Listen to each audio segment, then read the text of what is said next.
الرحمن الرحیم۔ تہجد کے بعد اب ہے نماز فجر کی سنتاں۔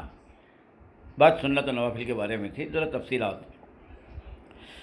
بی بی عائشہ رضی اللہ تعالی عنہ فرماتے ہیں اللہ کے رسول کے نزدیک فجر کی سنتاں سب سے اہم سنتیں شمار کی جاتی، کسی حالت میں اسے چھوڑتے نہ تھے۔ تو لہذا یہ سنت جو ہے بہت ہی تمام سنتوں میں مؤکد سنت ہے، سنت مؤکدہ۔ مگر اس کے اندر کیا ہے، جماعت کھڑی ہو گئی، یہ تو عورتوں کے لیے نہیں ہے، مردوں کے لیے۔ اس وقت ادمیاں آتی ہے، تکبیر تحریمہ چھوڑ گئی، رکعت چھوڑ گئی، کیا کرتے ہیں، سنتیں چھوڑ دیتے ہیں، فرض نماز پڑھ لیتے ہیں۔ فرض نماز پڑھنے کے بعد جا کو پھر وہ 2 رکعت سنت ادا کرتے ہیں، یہ جائز نہیں۔ آپ کو معلوم ہے فجر کی نماز کے بعد سے لے کر سورج نکلنے تک، عصر کی نماز کے بعد سے لے کر سورج ڈوبنے تک کوئی نماز سنت واجب نفل نہیں پڑھ سکتے۔ اسی واسطے آپ کو یہاں تک اجازت دی گئی ہے، اگر قاعدہ بھی امام کے ساتھ مل جانے کا یقین ہے تو آپ سنت پڑھ کر شامل ہوں، کیونکہ بعد میں نہیں پڑھ سکتے۔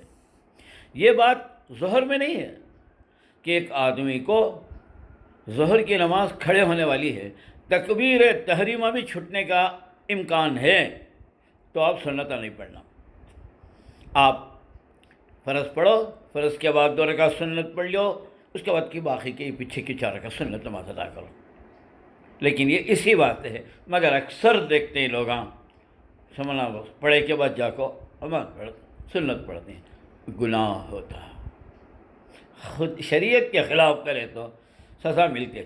اس واسطے مسئلہ معلوم کر لیو، پہلے پڑھ لو، نئی دیری ہو گئی مصیبت کی مارے نہیں آ سکے جلدی تو بس خالی فرض کے بعد نہیں، پھر سورج نکل کے بعد اب تو نہیں ہوتی، کیونکہ سنتوں کی تنہا قضا نہیں ہوتی، سنت قضا نہیں پڑھ سکتے، قضا خالی فرض اور واجب کی ہوا کرتی ہے، سنت کی قضا نہیں ہوتی۔ سنت نکلنے سے پہلے تو قضا نہیں تھی، مگر سنت فرض پڑھنے کے بعد نہیں پڑھ سکتے نا، اس واسطے یہ مجبوری تھی۔ اور بعد رہا، اگر آپ کی فرض نماز چھوڑ گئی، یعنی مطلب سورج نکل گئی کے بعد اٹھے اب پڑھ رہی، تو اب اگر نماز زوال سے پہلے تک لوٹا لے رہے ہیں، ادا کر رہی، تو آپ سنت پڑھ کو فرض بھی پڑھ لو، سنت بھی اور فرض بھی۔ زوال کے بعد ہیں تو صرف فرض نماز۔ اس کی وجہ کیا ہے، سورج نکل جانے کے بعد سے زوال تک کوئی اور نماز کا ٹائم نہیں ہے، اس واسطے اجازت ہے پڑھ لیو، دوسرے کے اندر دخل اندازی نہیں ہے۔ زوال کے بعد ظہر کا ٹائم شروع ہو جاتا ہے، تو آپ وہ ٹائم خالی فرضاں ہیں انہیں پڑھنا تھا، سنتاں یہ اس ٹائم کے اندر نہیں ہوتے، تو لہذا اچھا سمجھ جاؤ کہ نمازاں اس کے اندر نہیں ہوتا۔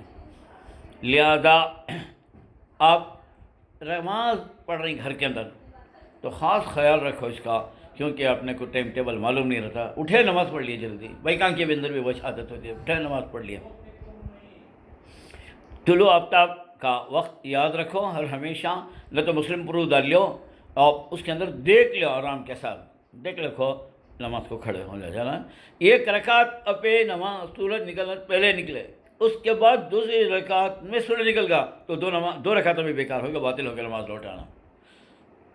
تو یہ بات اثر میں نہیں ہے، 1 رکعت سورج ڈوبنے سے پہلے پڑھے، 2 رکعت پڑھے، بعد میں سورج ڈوبتے 1 رکعت پڑھے تو بھی نماز ہو جاتی ہے۔ اس میں فرق ہے، وہ ٹیکنیکل فرق عوام کو نہیں آتا، میں نہیں بولتا، کم از کم یہاں تو اتنا سمجھ جاؤ پہ کہ اس واسطے بہت احتیاط کرنا، خاص کر لیڈیز کو کیا بھی معلوم ہوتا نہیں، ذرا دیری سے اڑ گئے، جلدی جھٹ پٹ پڑھ دیں، اس میں 1 رکعت میں سورج نکل جاتا ہے، پھر بھی پڑھ لیتے رہتے ہیں، ایسا نہیں کرنا۔ یہ نہیں تو دیکھو چھوٹے سورج پڑھ کو نماز کو ختم کر ڈالو، لیکن سورج نکلنے کے ٹائم کی غلطی نہ کو کرو۔ تو بہرحال یہ سنت مؤکدہ ہیں، اللہ کے رسول اس کی ہمیشہ پابندی کرتے تھے۔